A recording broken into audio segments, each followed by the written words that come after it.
علامہ زیغم گردیزی صاحب موجود ہیں ہمارے ساتھ. صاحب تھینک یو ویری مچ, آپ سے اس طرح کی نشست میں بہت ملاقات ہوتی ہے. قبلہ قربانی کے حوالے سے ظاہر ہے جس طرح میں نے عرض کیا نا کہ ظاہر ایک فرض ہے جو بھی صاحب استطاعت ہے اس کو قربانی کرنا ہے, مگر اللہ تعالیٰ کی رضا بھی یہ تھی نا کہ ہر ایک چیز کے ساتھ ایک فیسٹیوٹی بھی جڑ جائے, اس کے ساتھ ایک تہوار کا بھی اور لوگوں کی خوشی بھی اس کے ساتھ انوالو ہو. تو اس تہوار کے ساتھ تو بڑا بچوں کی, بڑوں کی, ہر ایک کی, خاندان کے مل بیٹھنے کی, اچھے پکوانوں کی, اور پھر ظاہر اس میں سب سے امپورٹنٹ چیز یہ کہ وہ لوگ جو گوشت افورڈ نہیں کر سکتے ان تک پہنچنے کی خوشی.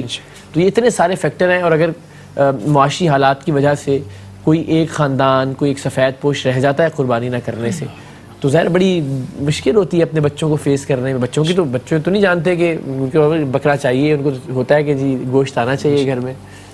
سال کے صرف 5 ایام ہیں جن میں روزہ رکھنا منع فرمایا گیا, اور وجہ ہی یہی ہے کہ یہ ایام اللہ کی طرف سے مہمان نوازی کے ایام ہیں.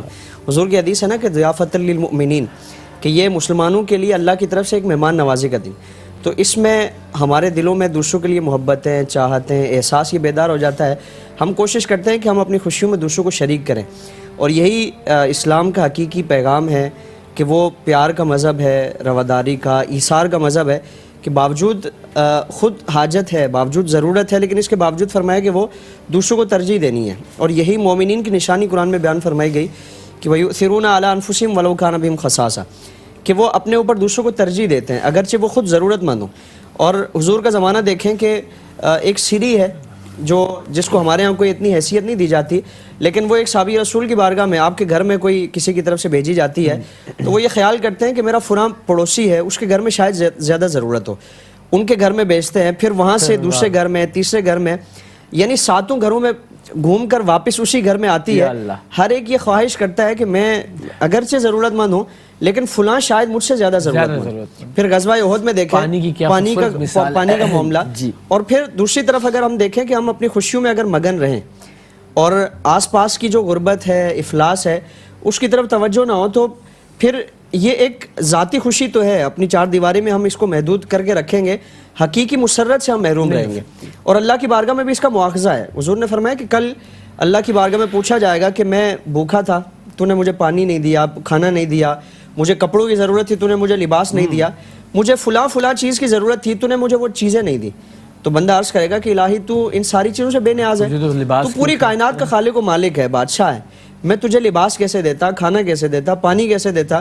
تو فرمایا جائے گا کہ فلاں افراد وہ ان چیزوں کے ضرورت مند تھے, کھانے کی ضرورت تھی, پانی کی ضرورت تھی, فلاں اشیاء ان کے پاس نہیں تھی اور تیرے علم میں تھا. یعنی تو یہ جانتا تھا کہ فلاں افراد اس چیز کے ضرورت مند ہیں, تو نے جاننے کے باوجود بھی انجان بنا رہا اور ان کی حاجات سے تو نے صرف نظر کیا. اگر تو وہاں ان کی مدد کرتا تو میری رحمتوں کو وہاں پاتا, مجھے وہاں پاتا. تو یہ حقیقتاً اللہ رب العالمین نے مخلوق کی جو خیر خواہی کا معاملہ ہے اس کو اپنی طرف منسوب فرمایا, اور اس کو حضور نے فرمایا نا کہ یہ مخلوق و اللہ کا کنبہ ہے, الخلق عیال اللہ, کہ یہ اللہ کا کنبہ ہے. اور جس طرح ہم اپنے کنبے کے ساتھ کسی کی طرف سے نیکی ہم دیکھتے ہیں تو یقیناً ہمیں خوشی ہوتی ہے کہ یہ ہمارے کنبے کے ساتھ اس نے سلوک کا معاملہ کیا. تو اللہ کا معاملہ اور پھر اللہ کی طرف سے کتنا نوازا جائے گا ہم اس کا تصور نہیں کر سکتے.